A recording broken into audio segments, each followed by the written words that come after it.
top story. Defendant Karen Reed's retrial and more crucial crime scene evidence being revealed for the jury, providing more insight into what happened the night that her boyfriend, Officer John O'Keefe, was found dead in the snow. Now, for the first time in this retrial, the jury was able to see the recovered cocktail glass that John had from the bar found at the scene. Did the leaf blower work as you had hoped? It was great. Did you discover something in that area? We did. What did you discover? It's a cocktail glass. Was it, did it have any damage to it? It did. Describe that for us. It was broken on the top. Did you or any officer at your direction obtain and preserve that broken cocktail glass? Yes. Now, another key piece of evidence presented was John O'Keefe's cell phone movements. Cellbrite brought in the Commonwealth brought in one of Cellbrite's experts, somebody who works for the company whose software was used, to testify to the new data that we didn't hear in the first trial. You know, it existed, but the prosecution just didn't pull it and use it. And that's the battery temperature from John O'Keefe's phone. It plummeted the night that he was killed, and it puts into question Karen Reed's defense team's theory that he went into the home. Now, let's talk about this. I'm going to bring in forensic criminology expert Dr. Laura Pettler. She's been researching this case and applying the methodology that she uses when she processes crime scenes. Dr. Laura, welcome back. We've missed you. And thank you for coming on this morning. Of course.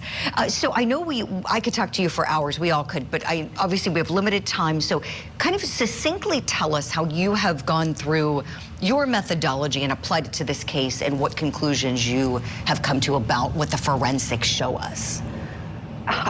Good morning, and thank you for having me. I missed you guys too.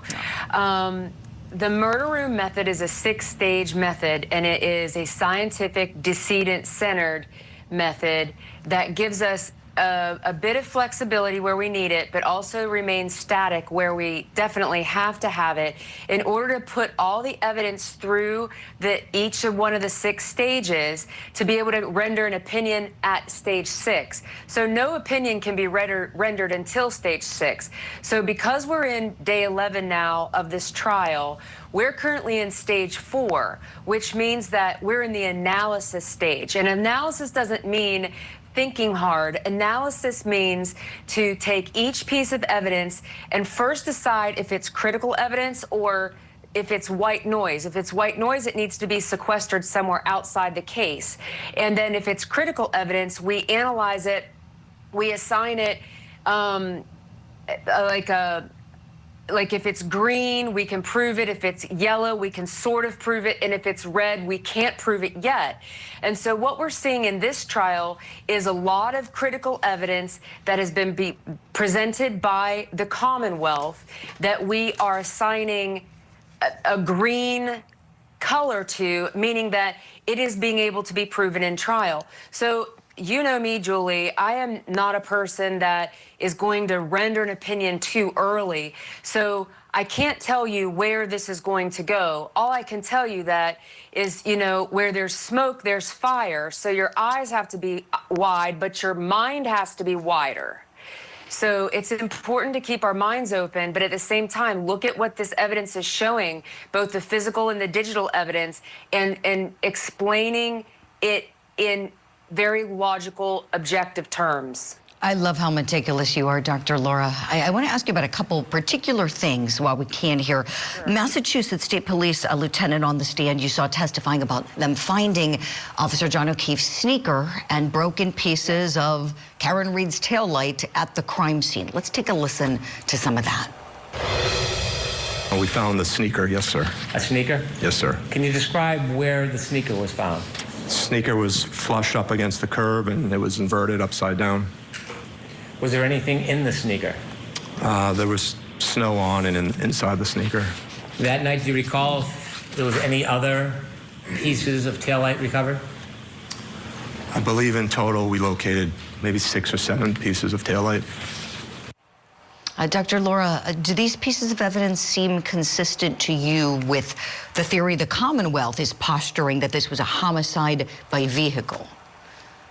Yes, I mean, all of these pieces of evidence, you have to learn how to think, not just what to think. And so it's very, very important when you're dealing with homicide cases, and specifically cases that appear to be related to a domestic violence incident that we have thousands of every single day in this country, unfortunately, to assess the validity and reliability of that particular piece of evidence. And when you have supporting witnesses whose testimonies say, this is how we recovered it, and of course the circumstances out there were so bad because of the blizzard, and it complicated everything for them, you have to weigh the validity and reliability of each piece of evidence and ask yourself, how to think. How do you think of this? Is it valid? Is it reliable? And if it's not, you know, you got to put it in red for the time being. So for us, the pieces in the front yard are green for us at this point. Could they change, Julie? Of course they could. But at this point right now, the validity and the reliability is high. And on the staging taxonomy, on Pettler's staging taxonomy, we have elements of where I would say she's ticking.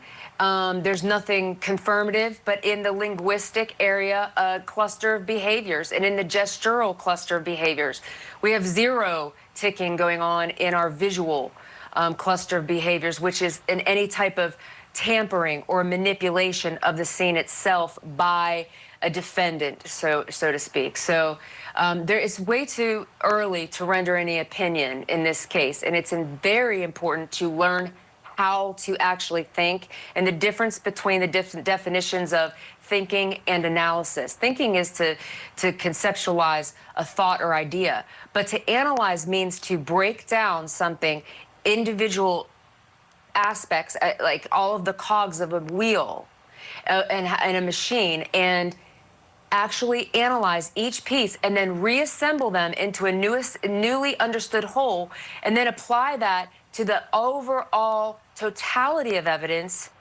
to render a direction, a trajectory in the case for how all those parts are interrelated, how all of those pieces are interrelated into the case. Yes, yes. Preach, my friend. I love it. You know, going through everything methodically, carefully assessing it. Like you said, right, look at the evidence. It's one thing to hear a story, but it's another thing to see evidence that supports a story. And I believe in the story. I'm sorry. No, I believe in the story. I believe in the story, Julie. As you know, many times when you're dealing with a case like this that's centered on domestic violence and power and control, if we do not tell a jury and put it in context why the victim is dead and how the offender or defendant benefits from the death of that victim, we've seen it in Matthew Moore. We've seen it in other cases. The jury will acquit or the jury will hang. And in this case, the retrial, we're seeing a lot more context for the domestic violence.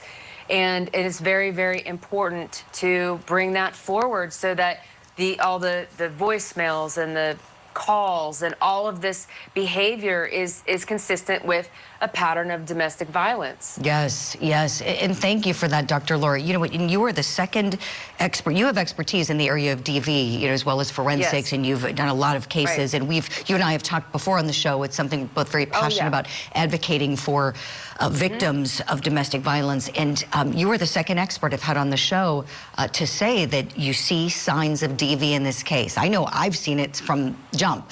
We had Claudia King, you know, on the case saying it, and there's a couple ways of looking at it. You know, one could look at it and you could say, okay, so this is just a standard homicide by vehicle while DUI, or as you noted, you look at the context, what was happening in those last moments. And then we also, of course, have to consider the defense theory that I don't know how many people were involved in an attack that there wasn't a motive for, and there was a dog involved, and I'm not even quite sure to this day what they're saying happened, but whatever's going to make the most sense, I'm sure you're going to identify it with your methodology. We're out of time for now. Dr. Laura Pettler, please come back. You said we're in stage 4, 6 stages, so come back at 5 and 6, please, when you have time. Thank Thanks, you Julie. so much. Dr. Laura Pettler, follow her on social media, and we'll have her back here soon, I promise. Still ahead here.